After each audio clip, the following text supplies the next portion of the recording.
हातामध्ये आपल्या गाईचं मुख तयार करायचं. त्याकडे त्याला काय म्हणतात? गायमुख. एवढ्यात जेवढं भेटत धान्य आग्नेय स्वाहा म्हणून सोडायचं. काय म्हणायचं? ते तुम्हाला दिलेलं धान्य. मुख्यानं आग्नेयला धान्य सोडायचं नाही. की आग्नेय आहे देवाचं मुख आहे. कोणाचं मुख आहे? देवा. हे पंचतत्वाचं ही आग्नेय मुख आहे. आणि आग्नेय हे गायमुख म्हणून जेवढं येईल आग्नेय स्वाहा मुख्यानं सोडायचं नाही. का सोडायचं नाही? देवानं आपल्याला इंद्रिय दिली, हात दिलं, पाय दिलं, मुख बोलाय वचन दिलं आणि आपण आज्ञाबद्दल करत असताना मुख्यानं जर सोडलं आणि देवाजीच्या मनात ते तर कोणाचं कुणाचं आपल्याला पाय दिले म्हणजे कंपल्सरी बोलायचं का? आपल्याला पाय दिले दोन दे. देवाच्या मनात आलं 2 पायाच्या ऐवजी 4 पाय करा. 4 पाय काय असतं? जनावर. ते करतं का आपल्या? मग आपला जन्म कसला पाहिजे? मनुष्य. म्हणून अग्निहोत्राला काय म्हणायचं? स्वाहा सोडायचं. मी सांगतो ते सोडा. आद्य विशेषाय शिवगुणिती गोत्र. आता तुमचं गोत्र कुठलं आहे? काश्यप गोत्र. काश्यप गोत्र असिना वास्तुशांती कर्मणा विबोधाकृतम यथा नाम गोत्राणाम. आता हे कोणा नावाचे? आदित्य चंद्रकांत कारंडे इति गोत्राणाम ब्राह्मण वही ओम स्वस्तिनाय इंद्र अग्नेय स्वाहा. काय म्हणायचं? अग्नेय स्वाहा. ओम इतितार्थ सर्व देवताभ्ये नमः. ओम प्रजापते नमः स्वाहा. ओम इंद्राय नमः स्वाहा. ओम अग्नेय नमः स्वाहा. ओम सोमाय नमः स्वाहा.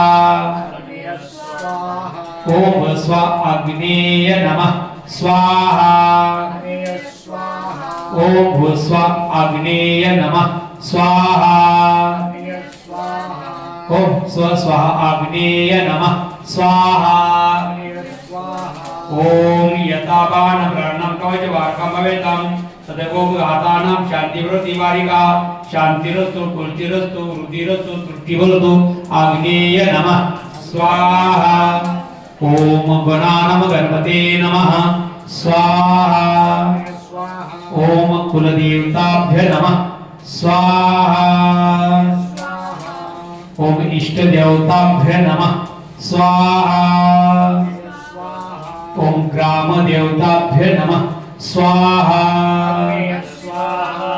ओम वास्तुप देवताभ्य नमः स्वाहा.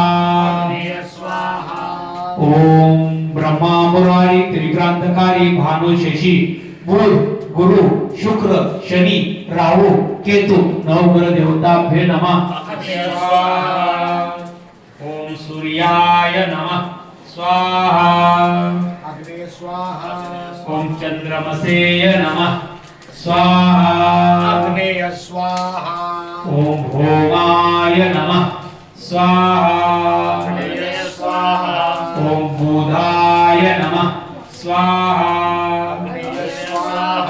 ओम गुरुवे नमः स्वाहा. ओम शुक्राय नमः स्वाहा. ओम शनीश्वराय नमः स्वाहा. ओम रावे नमः स्वाहा. ओम केतवे नमः स्वाहा. अधिदेवता बरं का? आधी अधिदेवता. आधी अधिदेवता